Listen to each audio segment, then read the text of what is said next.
ये बात सुनने में थोड़ा अजीब है कि शॉर्ट और वर्ड दोनों लगभग इंग्लिश के सेम लेटर से बना है, लेकिन इससे भी ज्यादा अजीब बात तो यह है कि अगर इन दोनों को सही तरीके से यूज न किया जाए तो दोनों का प्रभाव एक ही पड़ता है। आज के इस वीडियो में हम इसी टॉपिक पर बात करेंगे।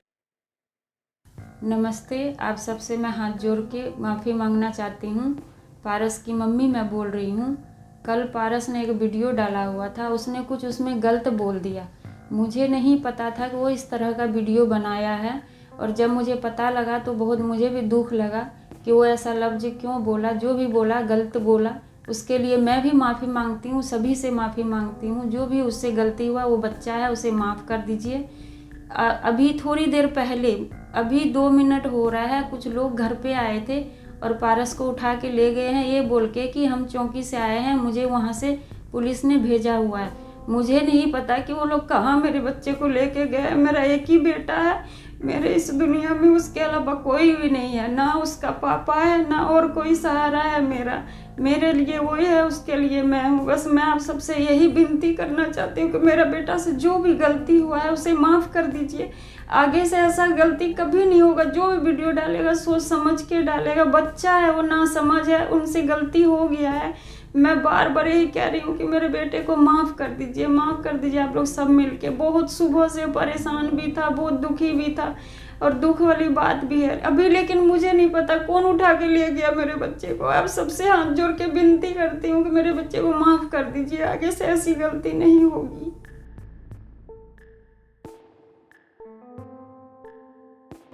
अभी जो वीडियो क्लिप आपने देखा उसमें एक माँ अपने बेटे की माफी के लिए गुहार लगा रही है और रो भी रही है। अब माँ किसी की भी हो, लेकिन रोते हुए एकदम अच्छी नहीं लगती है। तो आइए इसके पीछे का कारण जानते हैं। इस माँ का एक बेटा है जो कि एक यूट्यूबर है और यूट्यूब पर पबजी के टिप्स और ट्रिक्स बताता है। आपको बताते चले कि इन दिनों इंडियन गेमर्स के बीच इंस्टाग्राम, फेसबुक और ट्विटर जैसे तमाम सोशल साइट्स पर हलचल मची हुई है, और इस हलचल के पीछे का कारण पॉपुलर ऑनलाइन गेम पबजी का भारत में रीलॉन्च होना है। लेकिन पबजी के रीलॉन्च होने से पहले ही अरुणाचल प्रदेश के एमएलए निनोंग इरिंग ने पीएमओ को पत्र लिखकर पबजी को बैन कर देने का रिक्वेस्ट किया, जो पारस नाम के यूट्यूबर को बहुत बुरा लग गया। और इस यूट्यूबर ने एमएलए निनोंग इरिंग के पबजी को बैन करने के रिक्वेस्ट से नाराज होकर एक ऐसा वीडियो बनाया जिससे कि अरुणाचल प्रदेश के इस यूट्यूबर को ऐसा कहने पर मजबूर होना पड़ गया कि वह भी भारत का एक नागरिक। नमस्कार दोस्तों, मेरा नाम लेंजिंग दोमिंग है।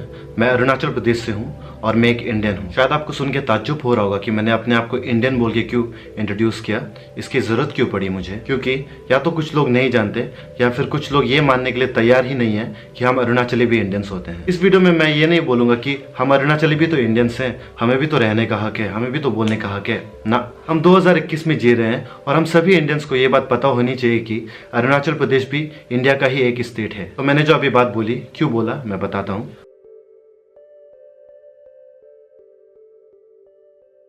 है। यह हम सभी भारतीयों के लिए अपने आप में बहुत शर्म की बात है कि अरुणाचल प्रदेश के किसी नागरिक को ऐसा बोलना पड़ रहा है कि वह भी एक भारतीय है। तो आइए जानते हैं कि आखिर पारस ने ऐसा क्या बोल दिया था। पहले इनकी फोटो देखो आप, मैं इनकी फोटो दिखाता हूँ आपको। ये आपको इंडिया के लग रहे हैं? सही सही बताना कमेंट करके। मेरी वीडियो जितने भी बंदे देख रहे हैं, आप मेरे को बताना ये मुझे तो नहीं लग रहा कि भाई ये इंडिया के हैं। बाकी उसके बाद इनकी बैनर वाली फोटो भी देख लेते हम।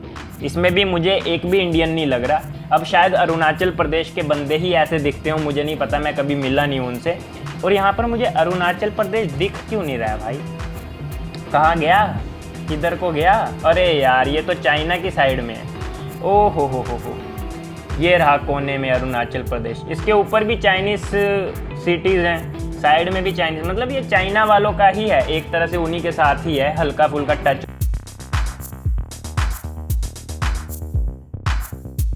हमारे देश के कुछ लोग ने अरुणाचल प्रदेश और नॉर्थ ईस्ट के लोगों के लिए अपने दिमाग में एक अलग धारणा बना के रखा हुआ है कि वे लोग भारतीय नहीं हैं और चाइनीज जैसे शब्दों का इस्तेमाल करके रेसिस्ट कमेंट करने से भी पीछे नहीं हटते हैं, जो कि एकदम गलत है और एक्सेप्टेबल नहीं है। जैसे दिल्ली और मुंबई भारत का एक हिस्सा है, ठीक वैसे ही नॉर्थ ईस्ट इंडिया का हर राज्य भारत का एक अभिन्न अंग है और वहाँ के लोग भी हमारे अपने ही लोग हैं। हालांकि इसके बाद पारस ने माफी मांगते हुए एक वीडियो अपलोड किया, लेकिन तब तक वर्ल्ड के स्वॉर्ड ने अपना काम कर दिया था। हालांकि पारस ने जो भी बोला वैसा सोचने वाला पारस अकेला नहीं है, बल्कि हमारे देश में एक बड़े ग्रुप ने इस तरीके का गलत मेंटेलिटी को अपने अंदर भर कर रखा हुआ है। इस मेंटेलिटी के जो भी लोग हैं उनको नॉर्थ ईस्ट को और अच्छे तरीके से जानने का जरूरत है। उन्हें यह समझने का जरूरत है कि नॉर्थ ईस्ट भारत का एक अभिन्न हिस्सा है। यह देश जितना मेरा या उनका है, इस देश पर नॉर्थ ईस्ट के हर नागरिक का भी उतना ही हक है। जब आप नॉर्थ ईस्ट इंडिया को जानने का कोशिश करेंगे तो आपको यह पता चलेगा कि यहाँ के लोग अपने लिए सोचने से पहले वहाँ के नेचर के लिए सोचते हैं, और इस बात के लिए हमें हर नॉर्थ ईस्ट इंडियन नागरिक पर और भी ज्यादा गर्व होना चाहिए।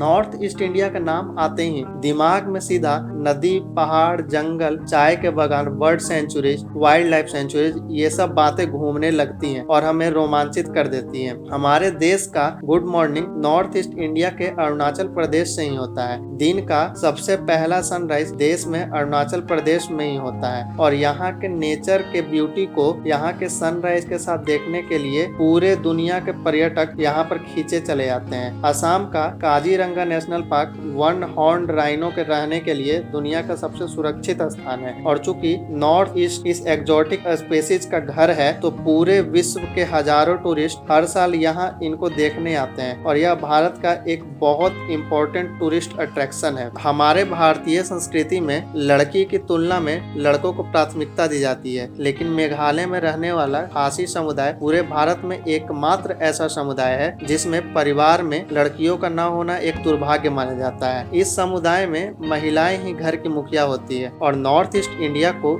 इन्हीं रिच कल्चर्स के कारण जो लोग समझते हैं या जो लोग इसे पास से जानते हैं, उनके मन में नॉर्थ ईस्ट इंडिया के लिए सम्मान और भी बढ़ जाता है। और खासी समुदाय में घरेलू हिंसा के मामले न के बराबर है, और महिलाएं और पुरुष एक दूसरे का बराबर सम्मान करते हैं। नॉर्थ ईस्ट की सुंदरता को बताने में अभी वीडियो बहुत लंबा हो जाएगा, तो इस पे एक सेपरेट वीडियो में बात करेंगे। तो वीडियो के एंड में बस इतना ही बताना है कि हमें अपने वर्ड्स को लेकर बहुत सेंसिटिव होना चाहिए, और कुछ भी बात बोलने से पहले कॉन्शियसली उसके बारे में सोच लेना चाहिए कि सामने वाले व्यक्ति पर हमारे बोलने का क्या असर होने वाला है। इसलिए आप सभी से एक रिक्वेस्ट है कि हमेशा सेंसिटिवली बात करें और किसी के भी भावनाओं को ठेस नहीं पहुंचाएं। और ये देश जितना हमारा है या जितना आपका है, यह देश उतना ही हर एक नॉर्थ इंडियन नागरिक का भी है। धन्यवाद। अगर वीडियो अच्छा लगा प्लीज इसको लाइक और सब्सक्राइब करें।